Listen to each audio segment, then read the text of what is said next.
Bismillahirrahmanirrahim. Assalamualaikum warahmatullahi wabarakatuh. Perkenalkan, saya Muhammad Reza dari program mata kuliah perencanaan sosial.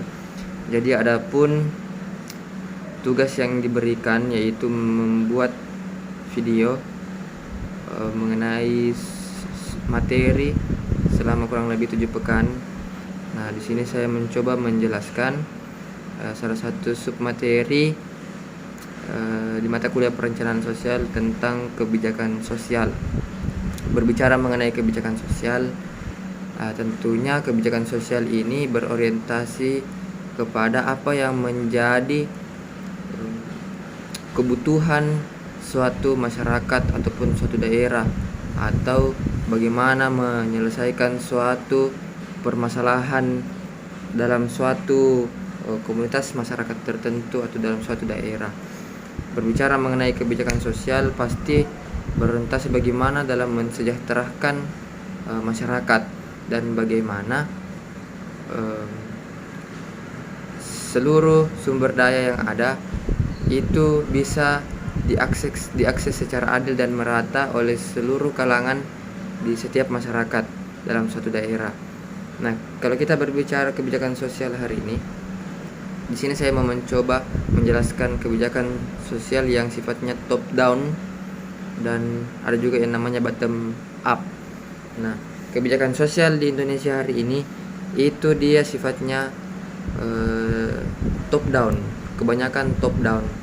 Artinya kebijakan yang dari atas ke bawah, yang diseragamkan dari misalnya pemerintah melakukan sebuah kebijakan sosial, melakukan kebijakan sosial secara beragam di seluruh atau di setiap daerah.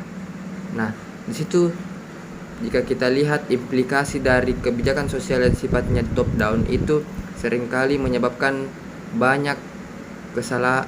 menyebabkan tidak menjawab apa yang menjadi permasalahan sosial maupun masalah lainnya yang ada dalam suatu daerah, karena dia sifatnya dari atas langsung diseragamkan ke setiap daerah.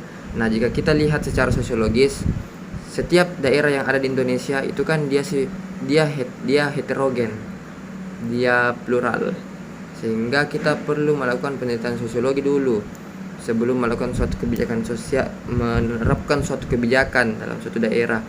Karena masyarakat Makassar, kultur dan sosial budaya segala macam itu tentu berbeda dengan apa yang menjadi konstruksi atau kultur yang ada di Jawa atau di Aceh misalnya.